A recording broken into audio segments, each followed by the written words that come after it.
சங்கீதம் 136.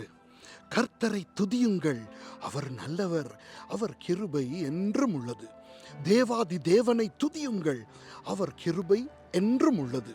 கர்த்தாதி கர்த்தரை துதியுங்கள், அவர் கிருபை என்றும் உள்ளது. ஒருவராய் பெரிய அதிசயங்களை செய்கிறவரை துதியுங்கள், அவர் கிருபை என்றும் உள்ளது. வானங்களை ஞானமாய் உண்டாக்கினவரை துதியுங்கள், அவர் கிருபை என்றும் உள்ளது. தண்ணீர்களுக்கு மேலே பூமியை பரப்பினவரை துதியுங்கள், அவர் கிருபை என்றும் உள்ளது. பெரிய சுடர்களை உண்டாக்கினவரை துதியுங்கள், அவர் கிருபை என்றும் உள்ளது. பகலில் ஆழ சூரியனை படைத்தவரை துதியுங்கள், அவர் கிருபை என்றும் உள்ளது. இரவில் ஆழ சந்திரனையும் நட்சத்திரங்களையும் படைத்தவரை துதியுங்கள், அவர் கிருபை என்றும் உள்ளது. எகிப்தியருடைய தலைச்சன்களை சங்கரித்தவரை துதியுங்கள், அவர் கிருபை என்றும் உள்ளது. அவர்கள் நடுவில் இருந்து இஸ்ரவேலை புறப்பட பண்ணினவரை துதியுங்கள், அவர் கிருபை என்றும் உள்ளது.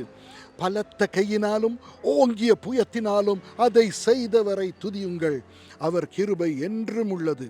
சிவந்த சமுத்திரத்தை இரண்டாக பிரித்தவரை துதியுங்கள், அவர் கிருபை என்றும் உள்ளது. அதன் நடுவே இஸ்ரவேலை கடந்து போக பண்ணினவரை துதியுங்கள், அவர் கிருபை என்றும் உள்ளது. பார்வோனையும் அவன் சேனைகளையும் சிவந்த சமுத்திரத்தில் கவிழ்த்து போட்டவரை துதியுங்கள், அவர் கிருபை என்றும் உள்ளது. தம்முடைய ஜனங்களை வனாந்தரத்தில் நடத்தினவரை துதியுங்கள், அவர் கிருபை என்றும் உள்ளது. பெரிய ராஜாக்களை சங்கரித்தவரை துதியுங்கள், அவர் கிருபை என்றும் உள்ளது. பிரபலமான ராஜாக்களை அழித்தவரை துதியுங்கள், அவர் கிருபை என்றும் உள்ளது. எமோரியரின் ராஜாவாகிய சீகோனை அழித்தவரை துதியுங்கள், அவர் கிருபை என்றும் உள்ளது.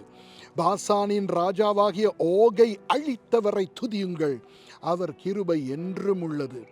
அவர்கள் தேசத்தை சுதந்திரமாக தந்தவரை துதியுங்கள், அவர் கிருபை என்றும் உள்ளது.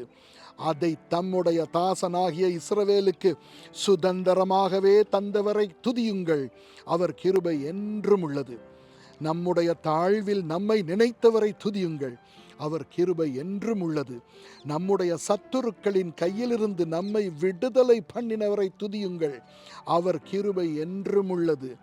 மாம்ச தேகமுள்ள யாவுக்கும் ஆகாரம் கொடுக்கிறவரை துதியுங்கள், அவர் கிருபை என்றும் உள்ளது. பரலோகத்தின் தேவனை துதியுங்கள், அவர் கிருபை என்றும் உள்ளது. ஆமென்.